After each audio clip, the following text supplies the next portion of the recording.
Hamilton.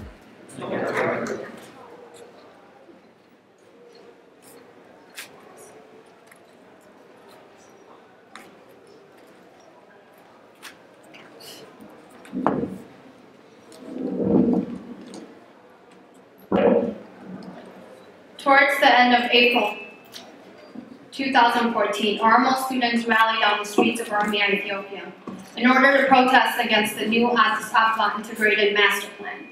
The Ethiopian security forces responded by massacring, imprisoning, and torturing innocent peaceful protesters, which were mainly students.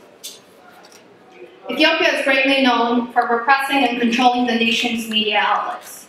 The country's monopoly over press freedom and crackdown on innocent students created a large-scale youth activism in the diaspora.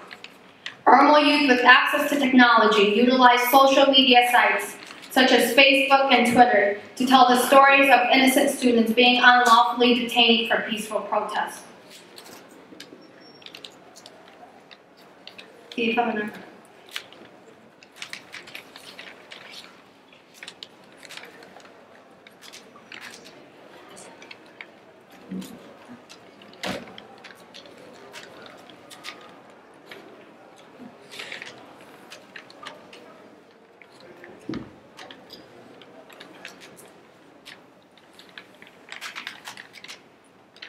I'm a charger in the Jalari.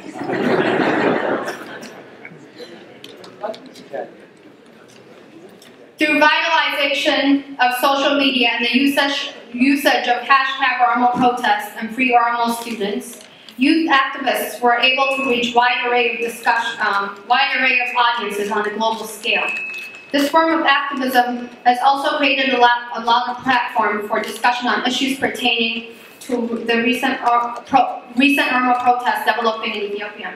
My topic focuses on identifying effective advocacy tools employed with a concentration on International Oromo Youth Association and the role of social media. In addition, my topic also explores successes and failures of those advocacy tools employed. Now, I'm going to ask every one of you in this room, who uses Facebook and Twitter? Can you guys raise your hands? Now I want you guys to look at each other. Keep them raised. I would probably say about 80% of you utilize Facebook and Twitter.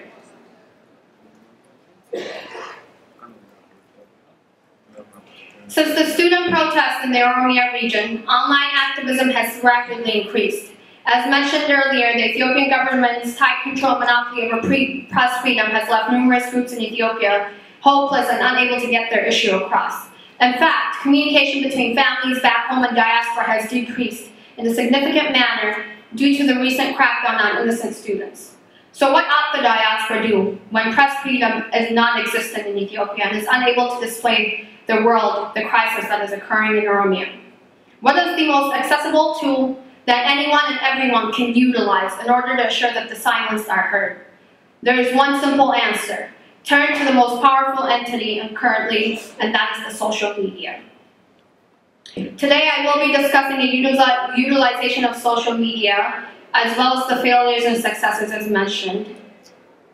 And I will be going and discussing the recent campaign that International Oromo Youth Association has released, and that is the hashtag Free Oromo Students campaign.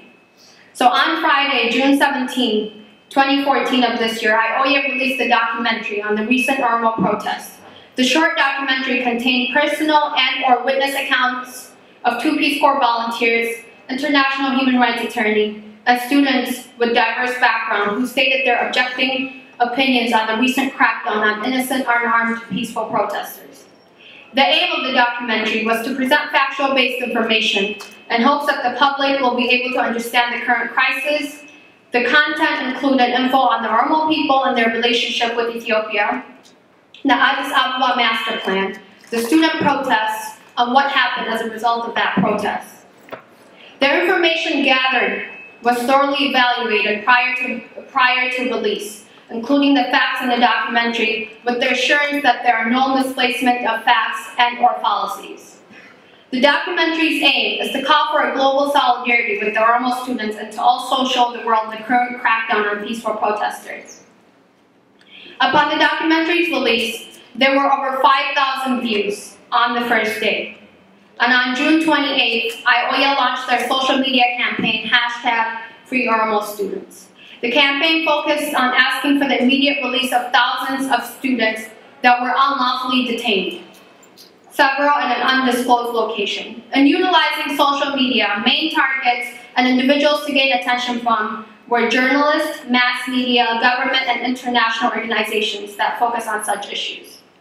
The usage of social media to increase momentum and awareness about the movement paved path for a new form of media that is able to reach the global community. The Free Ormo Students campaign also created a platform for campaign. In particular, what attracted viewers and supporters that came from not only Ormos, but wide number of other individuals that were not Ormos. In particular, storytelling, status updates, pictures, and videos proved to be the most effective in facilitating support for the Free Ormo Students campaign. Interestingly, we concluded that on Twitter, most of the followers that engaged in the Free Ormo Students campaign already had prior knowledge about the domestic politics and foreign movements that have occurred leading up to the Ormo protests. So utilizing Twitter was quite effective because most of the Twitter users were already aware of the Ormo protests. All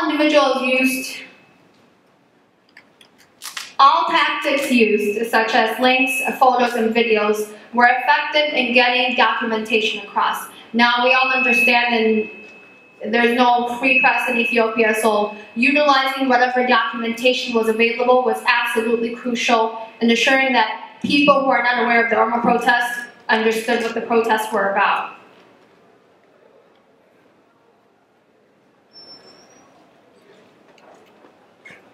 So what did the agenda look like for the Free Ormo Students campaign? Within the first, as I mentioned, we shared a documentary that included a lot of facts about the protests, what happened as a result of that protest. We believe that sending that documentary to various international organizations and/or journalists would actually tell them pretty much what's going on without having to go into the documentation, which we do not have access to. Along with that, sharing articles, a youth organization cannot do much as far as what ought to be done after this campaign was to take place. But assuring that everyone was on board and sharing their solidarity was absolutely essential in assuring mass media picked up the story. Now, the list of social media-oriented language. Language is about the most essential tool in getting your story across. The way you tell your story pretty much sums up how other individuals will listen to it or not listen to it. As a diaspora-based international youth, IOYA refrained from using any language pertaining to any outside objective than what the students in Oromia were protesting for.